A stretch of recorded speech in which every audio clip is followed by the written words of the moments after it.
एक बार माता पार्वती ने भोलेनाथ से पूछा, प्रभु, मनुष्य अपने जीवन में खुश क्यों नहीं रहता? उसे अगले पल वही खुशियाँ कम क्यों लगने लगती हैं?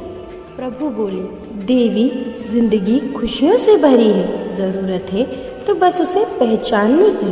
ये कहानी प्रत्येक मनुष्य को यही समझाने का प्रयास करने के लिए है कि मैंने उनके जीवन में अनेकों खुशियाँ दी हैं, मगर वो उन्हें खोज नहीं पाते, या कहें कि उनका उनके ऊपर ध्यान ही नहीं जाता और वे बेवजह ही अपने जीवन को खराब समझने लग जाते हैं। यह कहानी एक ऐसे लड़के की है जो निराश था, हताश था। एक दिन उसे एक महात्मा मिले। लड़के ने महात्मा जी से कहा, महात्मा जी, मेरे साथ कुछ भी अच्छा नहीं होता। जो भी मैं सोचता हूँ सब कुछ उससे उल्टा होता है। मैं नौकरी करता हूँ। पहले मैं सोचता था कि जब मेरी नौकरी लग जाएगी तो अपने पिताजी को एक अच्छी गाड़ी लेकर दूंगा, लेकिन अब नौकरी तो लग गई, लेकिन इतने पैसे नहीं मिलते कि गाड़ी ले सकूं। सोचा था कि अपने बीवी बच्चों को दूसरे देश घुमा कर लेकर आऊँगा, लेकिन वो भी नहीं हो पा रहा है। बस जिंदगी ऐसे ही चलती जा रही है। क्या करूं, कुछ बताइए। महात्मा जी लड़के को एक फूल के बगीचे में ले गए, जहां बहुत ही सुंदर फूल थे। वहां ले जाकर लड़के से कहा, तुम बगीचे में किसी एक फूल को लेकर आना जो तुम्हें सबसे सुंदर लगता हो, लेकिन एक शर्त है, किसी भी फूल को तुम पीछे हटकर नहीं तोड़ना। जो तुमने एक बार पीछे छोड़ दिया वो समझो तुमसे छूट गया। लड़का बगीचे के एक कोने से फूल चुनने के लिए चल दिया। उसे बहुत सुंदर फूल दिखाई दे रहे थे, लेकिन लड़का यह सोचकर आगे बढ़ता गया कि कहीं इस फूल से भी सुंदर फूल होगा, उसे तोड़कर लाऊंगा। लड़का आगे बढ़ता गया और लड़के ने अभी तक कोई भी फूल नहीं तोड़ा था। अब बगीचे में केवल कुछ ही फूल बाकी थे जो बिल्कुल सूखे हुए थे।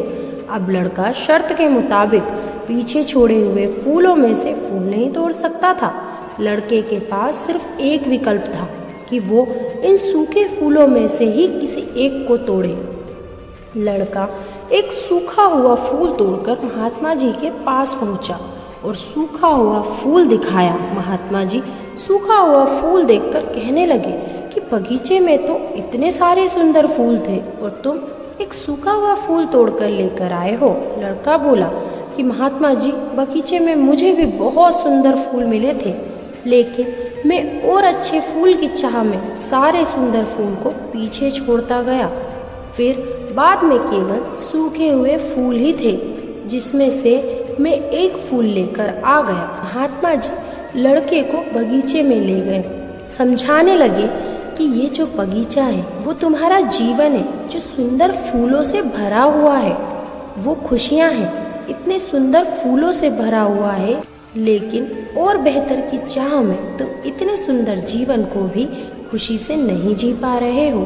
तुम्हारे माता पिता को किसी अच्छी गाड़ी से वो खुशी नहीं मिल सकती जो तुम्हारे साथ बैठकर खाना खाने से मिल सकती है। अपने परिवार के साथ समय बिताएं, उनकी देखभाल करो।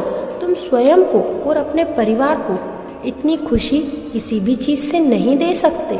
इंसान हमेशा और अच्छे के लिए सोचता है। ऐसा सोचना अच्छा भी है, लेकिन और बेहतर की चाह में अपने वर्तमान में छोटी छोटी खुशियों को भी नहीं जी पाता। वो हमेशा ये सोचते रहते हैं कि एक ऐसा दिन आएगा जब मेरे पास धन होगा, अच्छा मकान होगा, गाड़ी होगी, लेकिन ऐसा कभी नहीं होता जो मन के मुताबिक हो।